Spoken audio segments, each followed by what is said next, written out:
This episode may contain content of a graphic nature, including descriptions of physical and sexual violence against adults, children, and animals. Listener discretion is advised. Hi everyone, I'm Tanya. And I'm Talia. And we are Crimes and Consequences, a true crime podcast.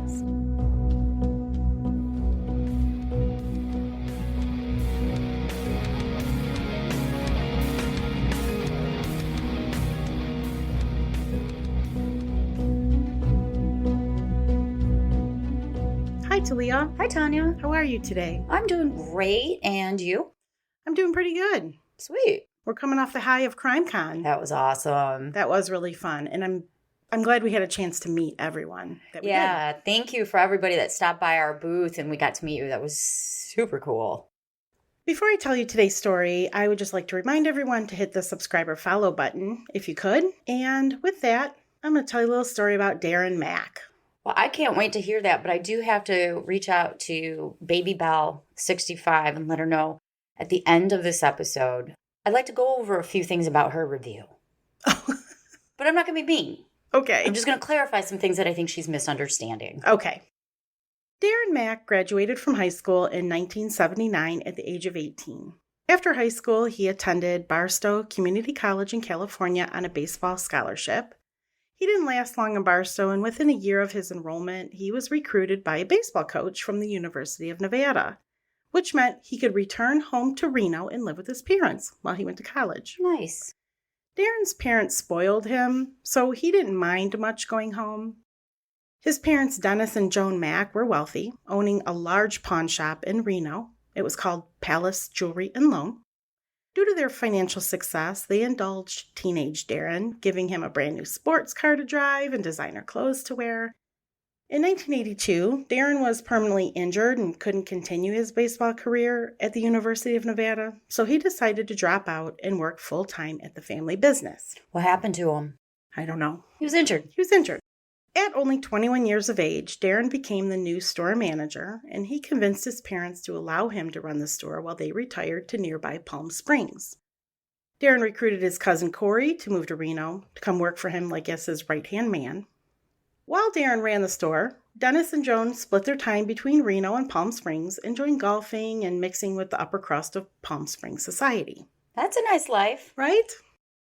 On January 27, 1986, Dennis was flying himself back to Reno from Palm Springs. They owned a plane. They owned a plane? Damn. While Joan was driving back with her parents when his plane was preparing for landing. As the Reno airport cleared him, his plane got caught in the jet wash of a Frontier Airlines 727 airplane and crashed, killing Dennis instantly. Wow, that just shows money can't buy you everything. That's sad. I know, that's really sad. What's a jet wash? It is turbulence that forms behind an airplane as it passes through the air. Who knew? Well, you do now. Yes, thank you for educating me. After Dennis's death, 24-year-old Darren was named the president of Palace Jewelry and Loan, which meant he owned 50% of the business along with his mom, Joan. A few weeks after Dennis's death, Darren met 18-year-old Debbie Ashlock, and the two were married just a few months later, in June of '86. Debbie gave birth to her and Darren's first child in August 1988, a son they named Jory, and 2 years later, in February 1990, Debbie again gave birth, this time to their daughter Jacqueline. Unfortunately, their marriage didn't last, and Darren filed for divorce in August of 1991. The divorce battle lasted years, and it was reported that Debbie spent about $250,000 on attorney fees. What? Just responding to Darren's constant barrage of motions. I think the most expensive divorce case I've ever done was maybe $15,000 to $20,000. Mm-hmm. Maybe a little more. Nothing like that. Nothing like that, right? That's insane. Totally insane, especially for 1991. Oh my gosh. That just shows you sometimes love and hate. Oh, you can't tell the difference. You're just so bonded. You know, it's so true. It's so true. I can't tell you how many clients I have that hate their ex-spouse, and it just makes me wonder. So much that they'll spend a ton of money fighting over a napkin. Right. Literally, that happened to me. Yes. Christmas napkins. Paper Christmas napkins.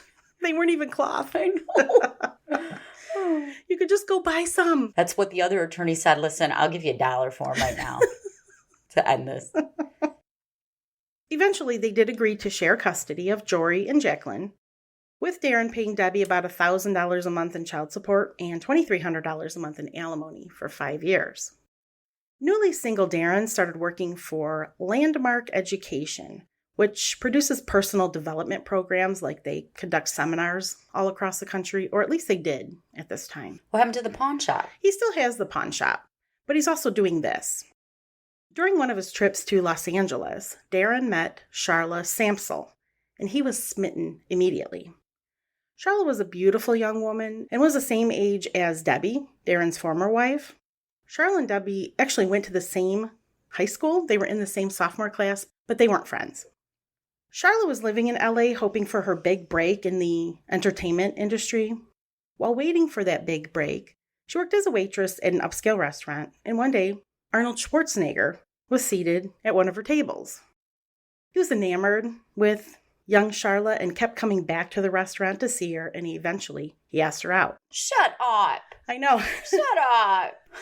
I know. Was he married? For the next 2 years they dated, or she was actually his side girlfriend because he married Maria Shriver in August of 1986, and 1986 was when Debbie was 18, so I'm assuming Charla was 18, so it had to be at least 1986 plus when she started dating, quote unquote, Arnold. That little rat. I know. Arnold eventually ghosted Charla when her mother, Surya, asked if he could help her get a part in a movie. Charla did eventually get a small speaking role in the movie Poison Ivy that starred Drew Barrymore and Leonardo DiCaprio, but it was left on the cutting room floor, and she became really disillusioned with Hollywood. That's when she started attending seminars at Landmark Education, and she met Darren. Darren and Charla fell madly in love and were married in May of 1994. Darren tried to get Charla to sign a prenup, but she refused. I mean, they had a huge fight about it because he's got some money. Yeah, he does. But he didn't make her sign it, and they got married. Well, he probably should have been a little smarter with that. A little more insistent. A little more. They went on a lavish European honeymoon to Florence, Venice, and the French Riviera, and there was trouble starting on their honeymoon for the couple. Charla loved the trip, but Darren hated it, and she told their friends that Darren would have been happy just to have gone to some Caribbean resort where he could ogle topless women. They fought constantly on their honeymoon and were either arguing or having sex. That's the type of relationship that they had. Arguing or having sex. Mm-hmm. Running hot or angry, right? In July 1994, Debbie tried to get full custody of Jory and Jacqueline, and this fight just got increasingly ugly for Darren and Debbie. One thing that Charla and Darren could unite on, though, when they weren't fighting or having sex, was his fight for his children. Charla became a stay-at-home stepmom, and Darren tried to get full custody for himself. The fight with Debbie grew so heated that a few months after Darren and Charla were married, he took her to Vegas. She was with him when he met with a man, and she didn't quite understand what was going on when Darren and the man were discussing money. When the man left, Charla asked what was going on. That's when Darren told Charla that the guy was a hitman. Oh. And he was thinking of killing Debbie. Oh. Okay. What? Oh, that's nice. Like, what? I know, red flag, right? At least. And my thought would be if he can kill her. Thank you. And we are hot and cold, I could be next. Exactly, that was my thought. I'd be very uncomfortable. Extremely. Early in their marriage, Darren and Charla became regulars at a strip club named Fantasy Girls, where they would get private dances and tip generously. They were also into making their own pornos, recording themselves having sex. In 1997, Charla began to regret marrying Darren, and she expressed this to her friend Laura. However, Charla then soon found out she was pregnant. I knew you were going to say that. I know, with an oopsie baby, and decided she was going to do whatever it took to keep her marriage and family intact. In November 1997, Darren gave Charla an ultimatum. After the baby was born, he wanted them to become swingers and become more experimental in their sex lives. He said if she didn't agree, he was going to file for divorce and find someone who would join him and his sexual exploits. I got no words. Right? I got no words. That's a hard choice. Damn. Charla unenthusiastically and reluctantly agreed. On December 22nd, 1997, Charla gave birth to their daughter, Erica. A few days before giving birth, Darren and Charla moved into a $1.6 million huge Tudor-style mansion in Carson City. And this is in, 97 or something? Yes. So that would be worth even much more now. Much more. As soon as they moved in, they immediately dropped another $350K to break ground for a beautiful backyard swimming pool and building a well-stocked home gym. Floor-to-ceiling mirrors, like everything you could ever want. We need to open a pawn shop. I know, right? Who knew there was this kind of money in it? In the spring of 1998, Charla and Darren flew to Montego Bay, Jamaica, for their first swingers experience. Well, they're going all out. I know. There they met a French businessman, Oliver, who had a mistress and a wife. And Darren and Charla spent the rest of their vacation with Oliver and his wife. Darren was sort of taken with Oliver in that he really admired the man and wanted to be just like him. Like he wanted to get that arrangement in his life. Despite Charla's initial hesitation over joining Darren in the swinging lifestyle, she was getting into it. I mean, she did participate. Is she swinging with men or swinging with women and men? Yes, both. And is he doing the same? I don't think so. I think he was only swinging with women, as far as I could tell from my sources. Charla and Darren worked out together in their home gym, working on their bodies to stay in tip-top shape. That way they were more attractive to people. Darren experimented with protein powders and vitamin supplements and told Charla that he wanted to become a competitive bodybuilder. In July 1998, Charla and Darren flew to France to visit Oliver and his wife and mistress, and they stayed with him. Charla once again was on the fence about swinging. I mean, she did want to do it. She didn't want to do it. She was kind of like that. And she voiced her hesitation to Darren. He told her she didn't have to participate and they would just go to nude beaches. But eventually he and Oliver persuaded her to join in. A few weeks later, after they returned to Reno, Charla rented a billboard to celebrate the upcoming Father's Day that said, quote, "The Mack family presents Darren Mack, 1998's father/husband of the year. A unanimous decision by his wife, Charla, and his 3 wonderful children," unquote. That's when you get a whole bunch of money to blow. This huge grand gesture, right? Darren reciprocated this gesture done by Charla by having Charla and Erica in a new ad for the Palace Jewelry and Loan. Darren and Charla spent most weekends out of town at swinger events, and Darren moved Charla's mother into their guest house so she could take care of the kids. I mentioned that Charla was in and out of the lifestyle all the time, and like I said, she did seem like a willing participant, so I don't know if she was coerced into it. From what I read, it seemed like... Seems like she's very indecisive. Yeah. So sometimes yes, sometimes no. Probably depending on how much alcohol she had at the time. Right. I'm guessing. And she and Darren took ecstasy. Oh. Right. Well, that could probably change someone's opinion. Exactly. So that could probably change her opinion. And in addition to the ecstasy, Darren also was taking GHB, the date rape drug, which supposedly enhanced his sexual experience. What? He's roofing himself? Yes, he's roofing himself. I didn't know you wanted that. I don't know. I'm learning so much. I know. These people. I'm sorry. Okay. In 2001, Charla and Darren became friends with a local bodybuilder, Phil Pape, who often competed in the Mr. Nevada bodybuilding contest. In addition to that, he owned a Reno nutritional store and trained bodybuilders on the side. When Darren and Charla met him, Darren hired him immediately to help him gain the physique he would need so he could compete in the Mr. Nevada contest. Darren was a devoted student and took Phil's advice to heart. By the spring of 2002, he was rippling with muscles and took illegal steroids to help define those muscles. Can I ask you a question real quick? Whatever happened with the hitman? I guess he never followed up on it. The Mr. Nevada competition was held in May 2002, and Darren placed 5th place in the lightweight category. To celebrate, get a load of this. Today you're going to love this. Darren commissioned a self-portrait of himself posing in one of the bodybuilder poses, and he put the artwork directly above his urinal in his master bedroom. So he could look at himself He took a piss every time. Wow. What the hell is that? Oh, that is a narcissistic, very vain human being. Right? Over the top. Over the top of the So urinal. he can look at his body while he's pissing. Yes. Like, wow. Wow is right. I'm going to have to look up pictures of him when we're done. I was amused. His face, like sometimes he looks good and sometimes he doesn't. A butterface? Yeah, a little bit. I could see women finding him attractive though. But his face? But his face. Instead of butterface? Yeah, butterface. But his face. No, let's move on. Okay. Sorry. Despite his good health, Darren contracted spinal meningitis in the summer of 2002 and fell into a coma, which lasted 3 days. He nearly died. Damn. I know, and Charla stayed by his bedside every second in those 3 days.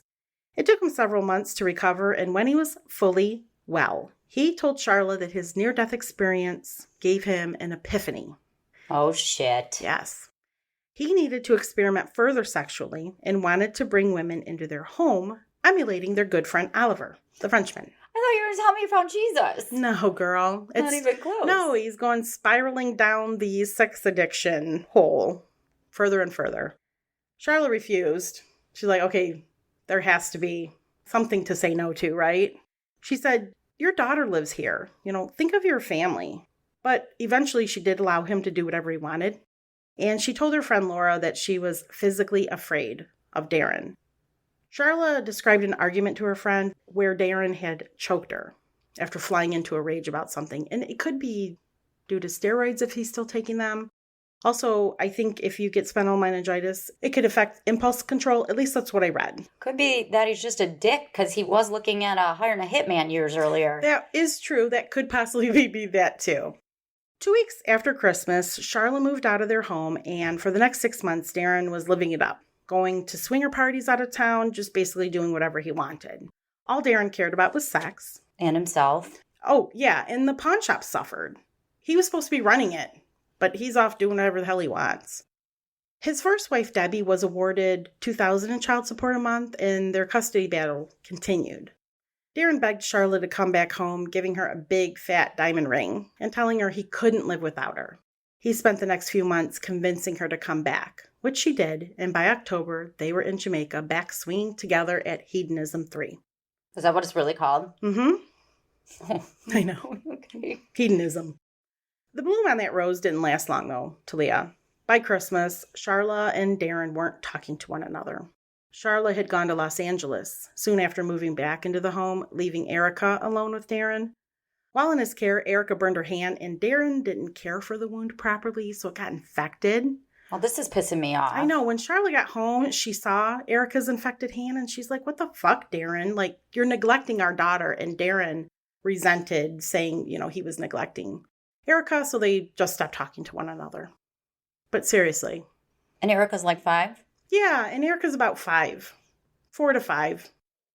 In early 2004, Darren and his first wife, Debbie, finally came to a custody agreement. I mean, this had been years, if you remember. Debbie received full custody of their daughter, Jacqueline, and Darren received full custody of their son, Jory.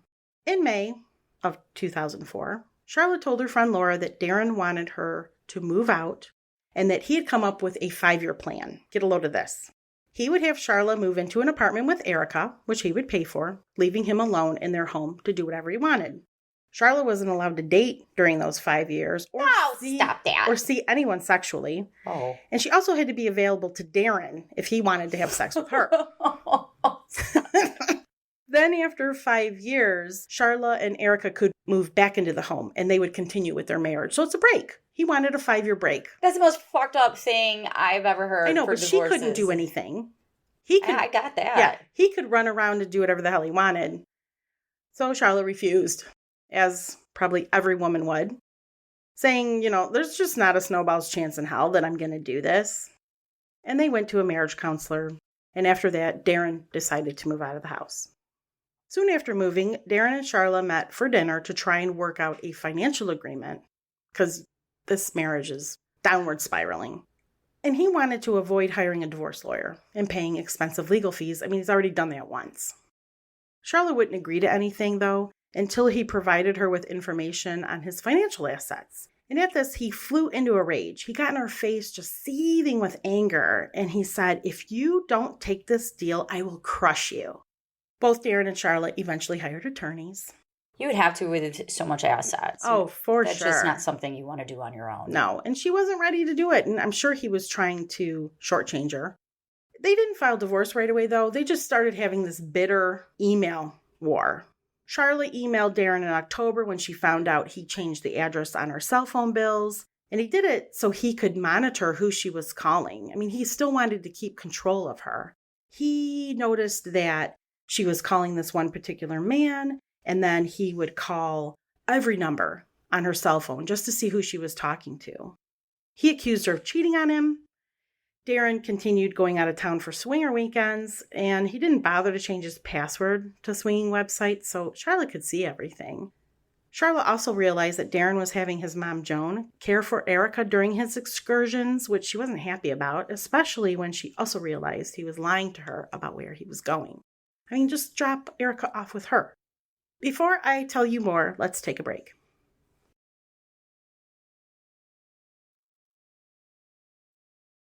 Darren, Charla, Erica, and Jory spent Thanksgiving together in 2004, but only 3 days later, Darren and Charla got into a violent confrontation where Charla called 911.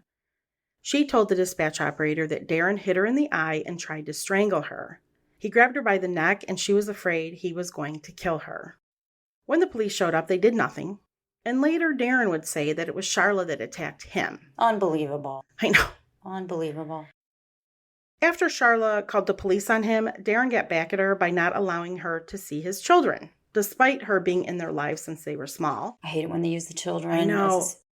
It's just so mean. You know, he uninvited her to the Christmas gathering that they were planning. It's just mean. In early December, Darren told Charla there was no more money in their checking account and all their credit cards were maxed out. And Charla wrote him an email saying she didn't understand why there was suddenly no money when the previous 10 years of their relationship, it just flowed like water. Like they were traveling all the time and basically buying whatever they wanted. And isn't he going on vacations to be with swingers? Yes. She was leaving for a trip to London and told him she needed the credit cards to use while she was there. He told her, we're going to have to tighten our financial belt, even though he continued, like you said, going on swinger weekends. On Christmas Eve, he canceled Charla's credit cards and closed their joint bank account.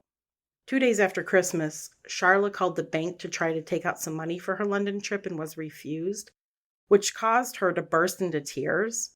She later got an email from Darren saying he got a call from the bank about her crying over the phone about not getting any money. And he told her, I thought you had your finances all worked out. You're just being a dick. It's just a typical domestic abuser with money. It's just another way to control her. Exactly. He told her, just let me know what you need for the trip and I'll give it to you. Exactly. He's just abusing her, financially abusing her. She left the next evening for London, then rang in the new year with Oliver in Paris. Before she left, her friend Laura told her, you really need to take your valuables out of the house that you had shared with Darren because she was convinced Darren was going to go and ransack the house while Charla was on vacation. And we tell our clients that too. Oh, for sure. You need to get all the stuff that's important to you and lock it up someplace. Because that's just a way that someone will hurt you in a divorce. Well, Laura was right. Before Charla left, though, she took her jewelry and computers from the home. But Darren went and he removed $50,000 of Charla's personal property, including her wedding dress, family photos, scrapbooks and albums she had been making for the children. He also broke into her locked bedroom door and went through her mail. Not only did he take Charla's personal belongings, he also took apart the home gym and took everything with him. Charla came home on January 11th, 2005, in the middle of a blizzard and found the electric gates wide open to her house. It had snowed several feet, and there was snow and ice. And when she found the snowblower, the ripcord had been removed, making it inoperable. Just another little dig. Right? Just... She called the alarm company to put her name on the account, but they contacted Darren, who told them not to do it.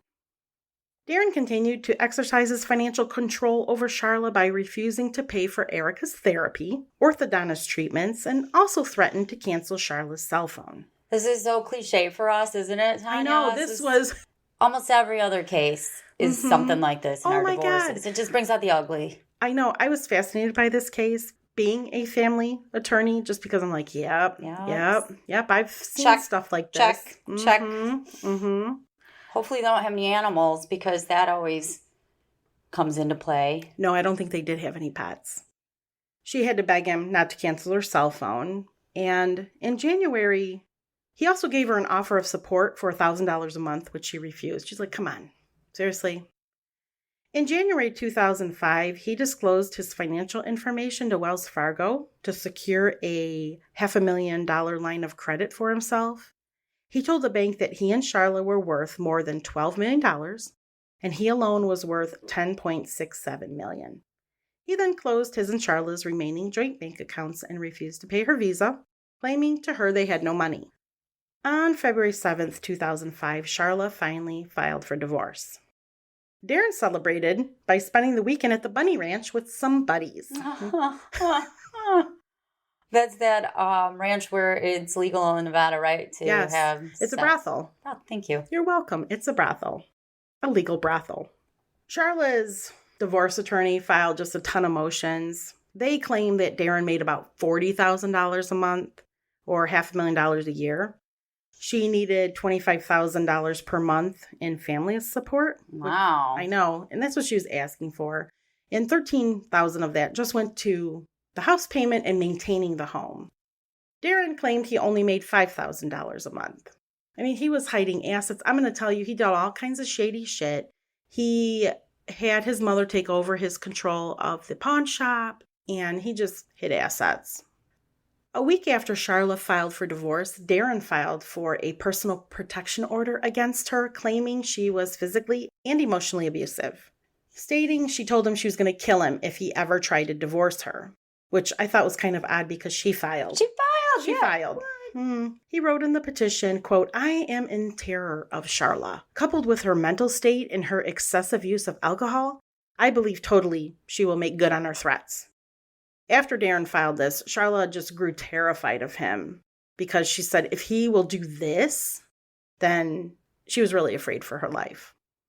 On March 3rd, 2005, Judge Chuck Weller was assigned the Charla and Darren divorce case. Judge Weller was an accomplished attorney. After graduating from Georgetown in the 70s, Judge Weller moved to Reno and had a solo law practice for 21 years. And around the time that he got Charla and Darren's case, he had been on the bench in Washoe County for only about a year before it ended up on his docket. Darren was trying to make a case against Charla, or trying to dig up dirt on her while they're going through this divorce. For example, he wrote to Oliver in France asking, about Charla, and Oliver told him that Charla had shared with him she had a one-night stand with a soldier who was going off to Iraq, and that she visited a swinger couple in San Francisco. He was obsessed with getting this evidence, and he kept a notebook entitled, quote, "Incidents of Unacceptable Behavior by Charla," unquote, where he noted whenever Charla supposedly threatened him with violence. He said that she threatened to kill him, cut his penis off, that she was going to destroy his reputation, etc., etc. So this stupid-ass notebook. In his counter-complaint for divorce, he claimed he should get full custody of Erica because Charla suffered from mental illness, and that she should be given a thorough psychological exam. Charla, I'm just going to paraphrase this paragraph because it's kind of boring. Charla and Darren constantly fought about money, just to let you know. Darren's saying he doesn't have any. Charla's living in the house. She doesn't have any money to pay for expenses. The house is basically going to shit, by the way. And they're constantly fighting. However, on Monday, January 9th, 2006, Darren and Charla were in court to tell the judge they had reached a financial settlement. So yay, right? I love when this happens, don't you? Okay, we went to mediation. We've come up with a settlement. Phew. Yeah, the best thing ever. Right? Under the settlement, Darren was going to pay Charla $480,000 within 48 hours of the agreement being signed. Charla could spend $50,000 on whatever she wanted, and then would need to use the balance to buy a house and a car. Darren would also pay her $500,000 from his Palace pension fund, over the next 5 years. So she was going to receive $10,000 a month. Both parties were going to split Erica's school tuition and the cost of her extracurricular activities, and Darren was going to finally pay for her orthodontic treatment. Then they both agreed on the record that they understood the agreement and were in full agreement of the terms.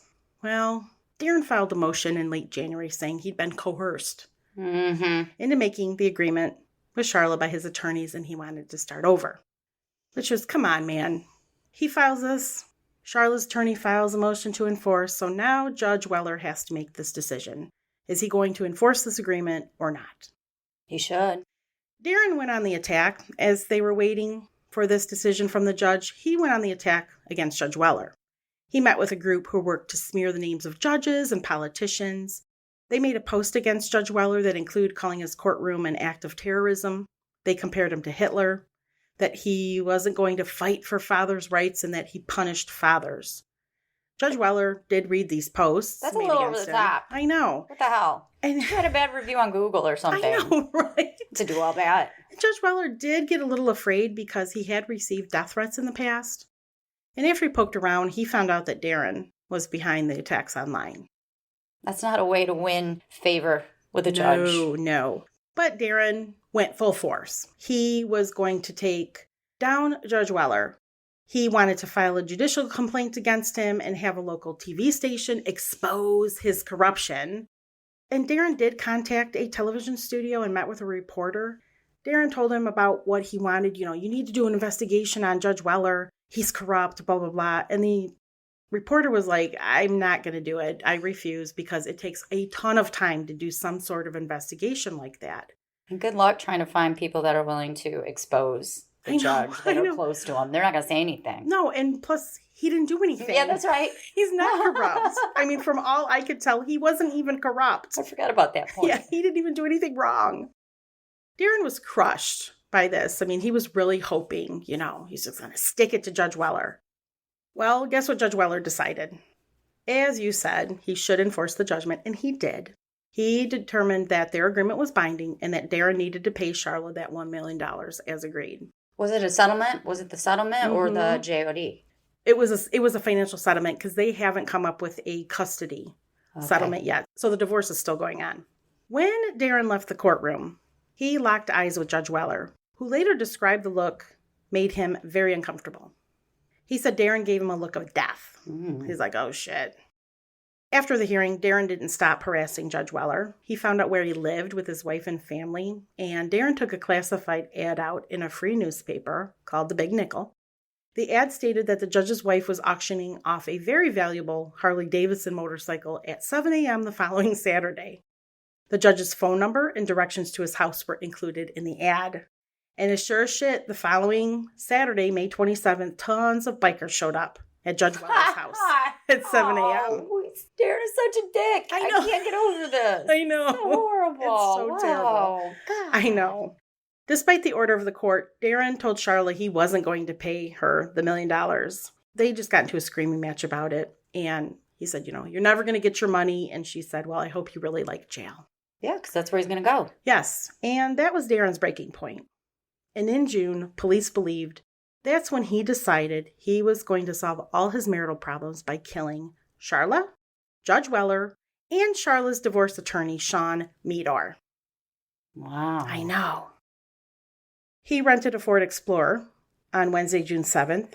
Later that day, he logged on to a father's rights group in Yahoo Groups and posted a very angry blog post against Judge Weller and Sean Meador that said, quote, "Justice for sale. It's not only in Las Vegas that attorneys are playing with a stacked judicial deck," end quote. He then went on to just say, the attorneys are all in on it with Judge Weller and that justice was for sale in his courtroom. A couple days later, on Friday, June 9th, Charla picked up Erica for her last day of school. Darren was scheduled to begin his parenting time the following Monday, and he was going to have 3 weeks of parenting time because it was summer break. That Monday would be the first exchange outside of school since signing their new agreement, which forbid either of them from being within 100 yards of the other's property. So they couldn't even go to each other's house, really. On Saturday morning, June 10th, Darren called Charla to say he wanted to talk to her Monday morning about something important after she brought Erica over to the house. She tried to get more information like, well, what do you really want to talk about? And Darren said, we're just going to wait until Monday. That night, Charla was really upset because she didn't want to meet with Darren. She was afraid that he was trying to trick her into something, like he was going to record their conversation and use it against her in a custody hearing. So she's telling one of her friends about it. She said, I just really don't want to. And this friend said, then don't. Yeah, then don't. You don't have to. You don't have to. When you get to Darren's house, open up the door, let Erica get out, and leave. Tell Darren you changed your mind. I thought they couldn't go to each other's house. I know, but she was going there. But that's not what Charla did. And that decision was the decision that ended up costing her her life. That same Saturday, Darren met friends to go shooting, and he brought his AR-15 rifles. And his friends just fired at exploding targets. And I guess Darren was a very good shot. When he got home, he called his neighbor Dan to ask him for a favor. He said, hey, Dan, Charla's bringing Erica over to my house Monday morning at 9. I've got some errands to do. Would you mind taking Erica to my mother's house? And Dan said, sure. So that was the plan. Charla was going to come, drop off Erica. Dan was going to be there, and then take Erica to Joan's house. On Monday morning, before Charla came over, Darren woke up early and parked his Jeep Cherokee across the street from his house, and then parked the rented Ford SUV in his double garage. Then he placed 2 hunting rifles with ammunition and a pair of binoculars in the rear cargo area of the truck. He also packed a suitcase with $37,000 in $100 bills, change of clothes, and some other items he thought he would need. Charla was busy that morning getting Erica ready and packed to spend the next 3 weeks with her dad. A little after 9, Charla left with Erica and their dog Sparkles and drove to Darren's home. They do have a dog, Sparkles. Yeah, I don't know if she had it while they were living together or if she got it when Darren left. Charla arrived at precisely 9:20, pulling into the front gates of Darren's condominium complex. She arrived at his house to find him outside chatting with his neighbor Dan in the garage. As soon as Darren saw her, he came out of the garage and walked over to her car. He opened the passenger door and took Erica out of her car seat. Charla then got out and came over to talk to Darren. But Darren escorted Dan and Erica inside the home to watch TV. While Darren was inside the home, he gathered a brown bag with a large knife in it that he had left at the top of the stairs and walked back down into the garage. So Dan and Erica are in the home watching TV. When Darren came downstairs, Charla was in the driveway waiting for him. He somehow managed to lure her into the garage. Once she was inside, he attacked her from behind with this large double-edged knife. As he was stabbing her in the neck, she fought hard for her life. She raised her arms to protect her face, and she suffered stab wounds to her hands, left wrist, and inner arm. Unfortunately, Charla was no match for bodybuilder Darren. She fell to the floor during the attack, and Darren continued to stab her in the legs and Charla's neck. The fatal wound came when Darren viciously plunged the knife into her neck, severing her left carotid artery and cutting through her esophagus, almost slicing her trachea in half. As Charla lay bleeding on the floor of the garage, he put his knee on the right side of her head and, using his full weight, pinned her down and watched her die, which took up to 5 minutes. As he watched her die, Charla was gurgling and gasping for air as the blood spurted out of her neck onto the walls of the garage. That's just a final act of humiliation when he does that. Mm-hmm. Controlled her till the end. Yes, exactly. Darren stabbed Charla a total of 7 times, and she died drowning in her own blood. After he was satisfied she was dead, Darren wrapped the bloody knife in a towel and closed the garage door. Now, mind you, his kid and Dan are still in the house. After the garage door shut, he went inside and went upstairs with a large bath towel wrapped around his hand because he had cut himself in the attack. Dan's dog, Rusty, who had witnessed the murder, ran upstairs with Darren, and Dan noticed blood on the dog. As he and Erica were checking on Rusty, Darren rushed past them, saying nothing, and he went immediately into his bedroom and closed the door. Dan got the sense that something bad was happening. He's like, this is giving me some weird vibes. So he grabbed Erica and left through the front door and started his journey to Joan's house, Darren's mom. Once inside his bedroom, Darren undressed and took care of the cut on his hand. he took a shower to wash off Charla's blood, and he got ready for the next step in his plan. He was going to flee to Mexico. Before he left, he dragged Charla's body across the garage floor to the back of the garage, leaving a trail of blood. Darren got into the Ford Explorer, putting the knife in the back, and he called Dan. He said, "Hey, will you meet me at Starbucks? Because I want to see Erica." No, I'm so sorry, Darren, but I'm a little busy right now. I know. That's what I would say. Well, Dan said, "Sure." So he met him at Starbucks. Darren got out of the car, and he went over to Erica. He told Erica he loved her and told her not to believe anything she would hear about him later on. He hugged her and gave her a kiss goodbye and put her in Dan's car seat and then drove away.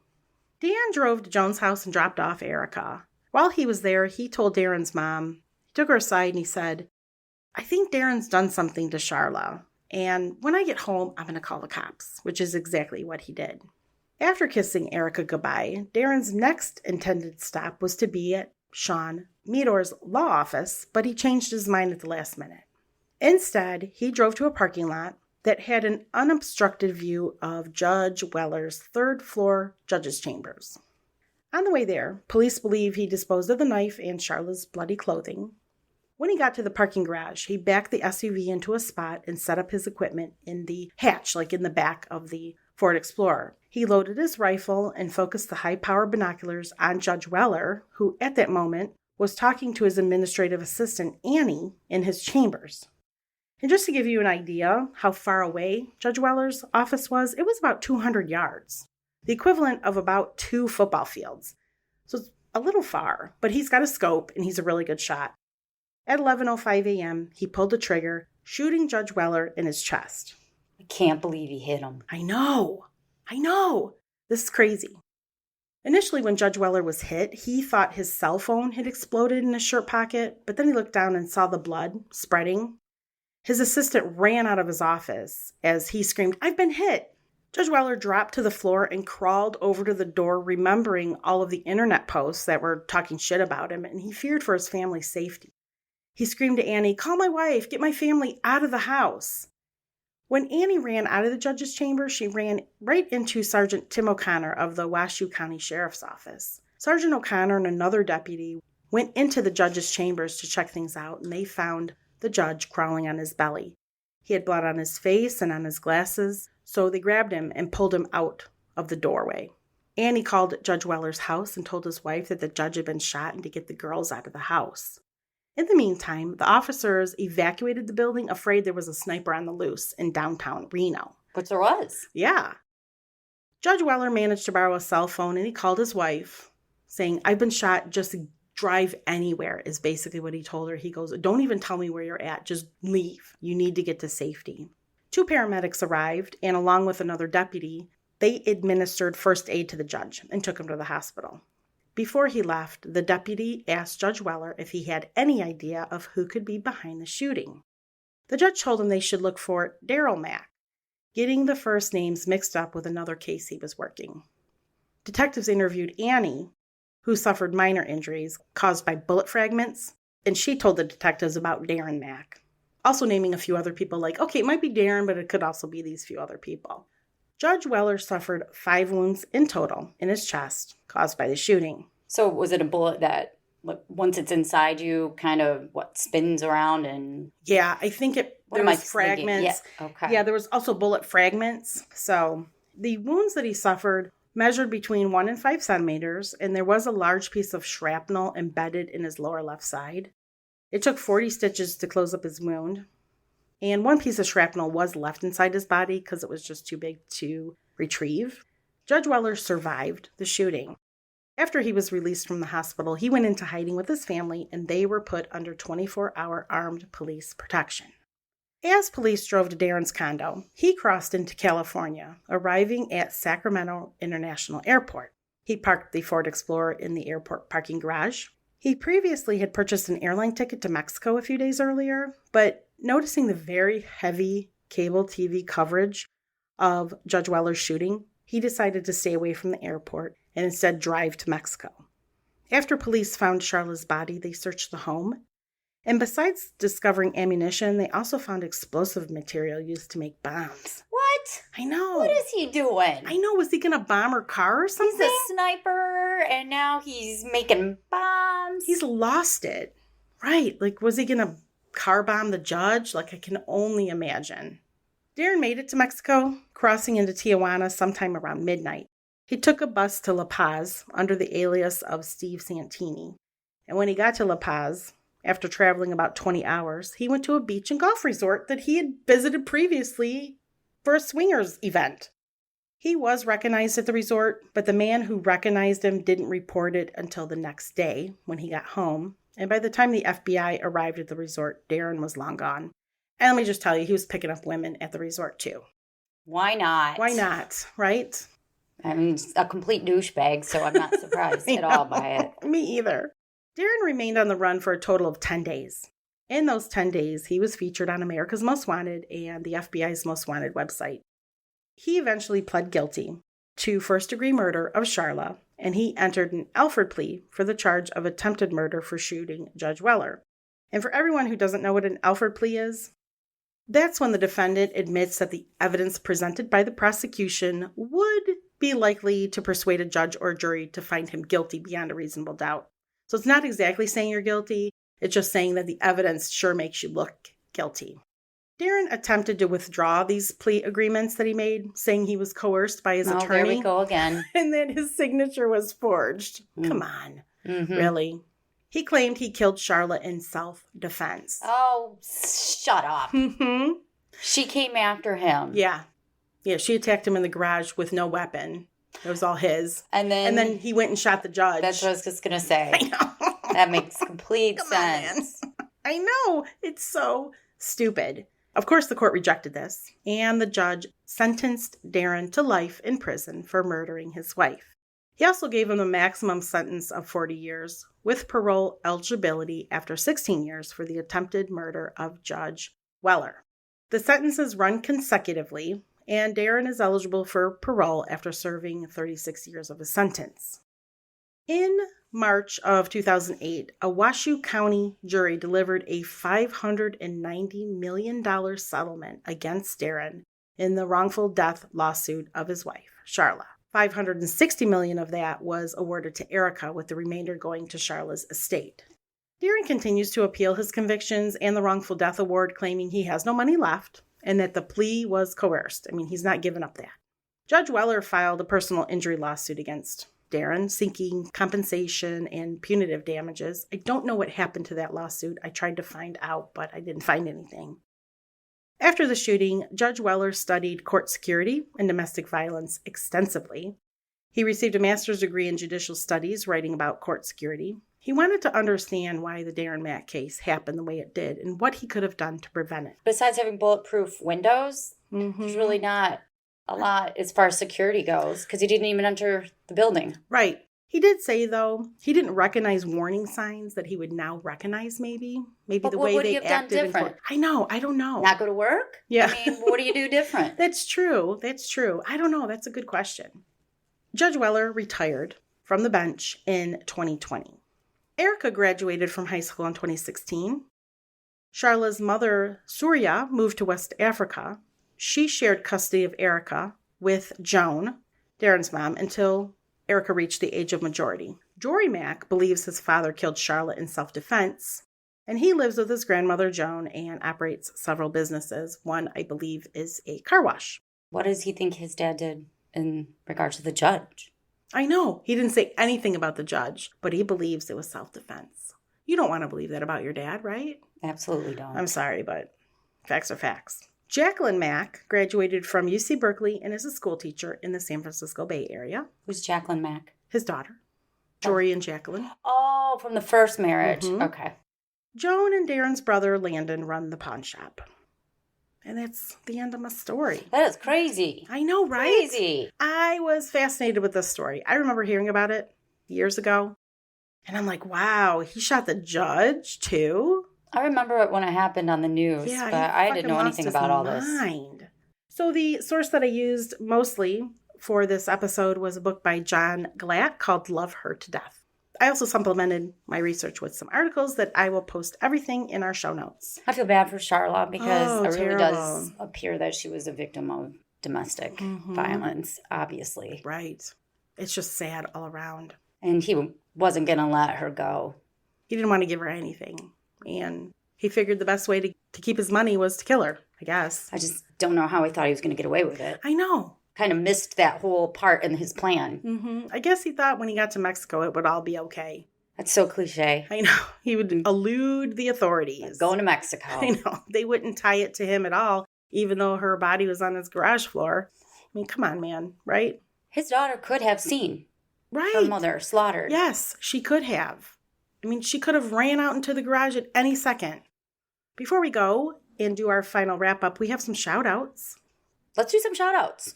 That sounds like a great idea, Talia. I would like to thank our Apple subscribers, Kelly H., Ray, who we met at CrimeCon. Fabulous. Hi, Ray. And Melanie.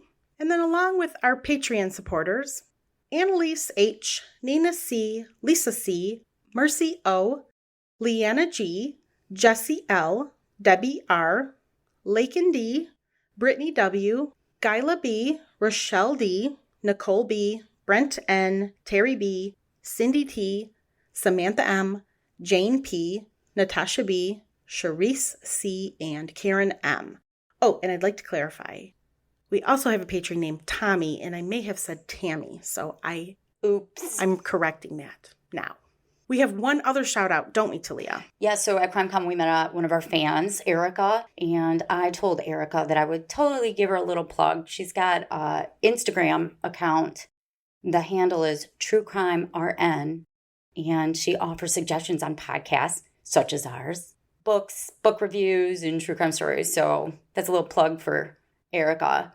In addition, I said I had to get a little message out to Baby Blue 65. Baby Blue gave us a 3-star review because it said something along the lines of, on Apple, it's really sad how you have to purchase all of our episodes. And that's absolutely not true. Nothing has changed in what we've done in the past 2 years. The only thing is now on Apple Podcasts, it shows all of our free episodes and it's mixed in with all of our subscriber/paid episodes. It's always been this way. It's just you couldn't see them on Apple before. Right, and they're published on the Apple list. Like the most recent one is whatever our most recent release was, whether it's a Patreon episode or whether it's a weekly free episode. So sometimes you'll see like early release, you'll see a Patreon episode, maybe a Monday mini that we do. Those are all subscriber only. Yeah, and then, you're thinking, oh my God, all these episodes are paid. I have to pay for them. But it's not true. Every week for the past over 2 years, we have released a free episode. Every week. Every week. And that's not going to change. So if Baby Blue 65 wants to maybe up it another star or two, that'd be awesome. Maybe reconsider. That's it for me. You got anything? Well, you can find us on social media. Yeah. At Hardcore True Crime on Facebook and Instagram. If you're wondering what all this Patreon subscriber stuff is about, you can go to patreon.com/TNTcrimes, or you can go to your Apple Podcast app and subscribe there. They both have the same bonus episodes, so you won't be missing anything by doing one or the other. Early releases, ad-free. Some of the benefits and extra episodes. Yeah, you can get all that information on our website, Crimes and Consequences, too. And you can find merch on our website, crimesandconsequences.com, and I think that's it. I hope so. Me too. I've talked too much now. I gotta go. We hope everyone has a wonderful day and don't kill each other. Bye. Bye.